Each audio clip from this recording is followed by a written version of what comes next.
Bonjour à toutes et à tous. Aujourd'hui dans cette vidéo, je vais parler d'un sujet dont j'ai seulement abordé très vaguement dans une seule de mes vidéos, les TCA. C'est un sujet assez sensible, donc si vous êtes sensible, certains de mes propos peuvent être assez choquants, donc faites attention à vous. Voilà.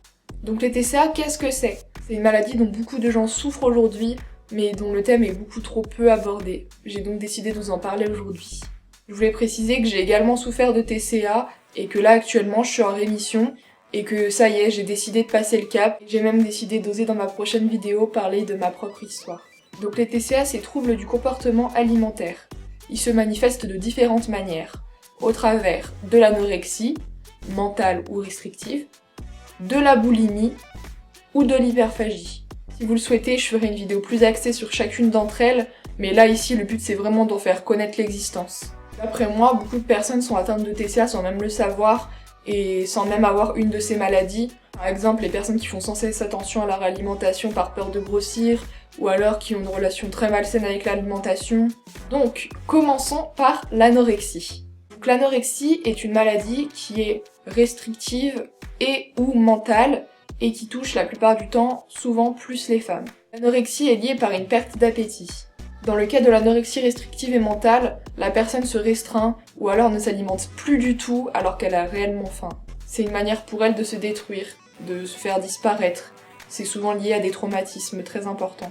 Elles sont bloquées dans une routine maladive, plus ou moins différente selon la personne, et dont je vous ai fait part plus en détail dans une de mes vidéos TikTok écrites en fin de vidéo.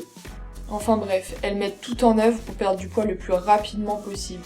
Souvent, elles sont qualifiées de personnes très intelligentes et perfectionnistes. Du coup, ça encourage forcément ce cercle vicieux. Quel cercle vicieux? On va en parler un petit peu aujourd'hui. Celui de peu ou pas s'alimenter. D'en être fière et satisfaite d'avoir réussi à avoir tenu. De la compensation répétée à travers le sport, la marche, les vomissements ou alors même les laxatifs. De voir le chiffre de la balance descendre et de recommencer encore et encore. Car en voyant qu'elles arrivent à contrôler leur perte de poids, ça les satisfait mentalement, alors elles continuent encore et encore la perte de poids, même si l'objectif est atteint. C'est pour ça que pour moi le lâcher prise c'est une des clés de la guérison très importante, c'est pour l'alimentation comme pour le reste d'ailleurs. Nous reconnaissons une personne atteinte d'anorexie à travers les compensations, une attitude disons compliquée face à son assiette, des excuses répétées pour ne pas manger.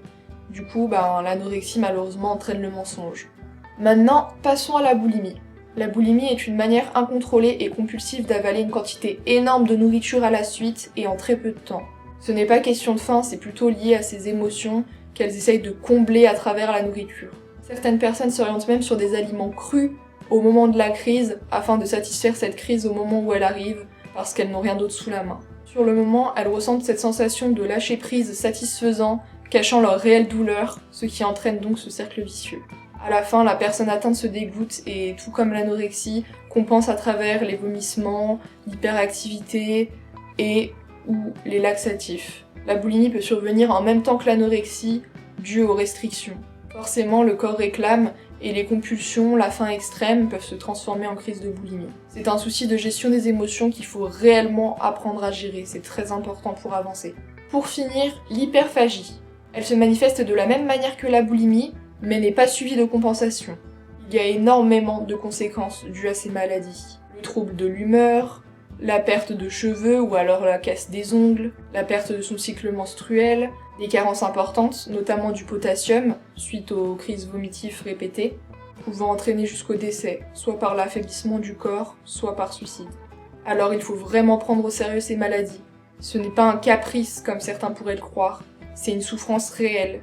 Si vous suspectez quelqu'un atteint de cette maladie ou que vous pensez l'être vous-même, ne perdez pas de temps, allez consulter un médecin, c'est très important. Plus vous y prenez vite, plus vous mettez les chances de votre côté pour vous sortir le plus rapidement possible de cet enfer, et avant que le pronostic vital ne soit engagé. N'hésitez pas à me suivre sur mon compte Instagram, Una Estreliana, où vous avez tout le suivi de mon parcours lié à l'anorexie, puis aujourd'hui aussi la muscu, qui est aussi un compte d'aide, donc si vous avez besoin, n'hésitez pas à venir sur ce compte et me parler, je suis là.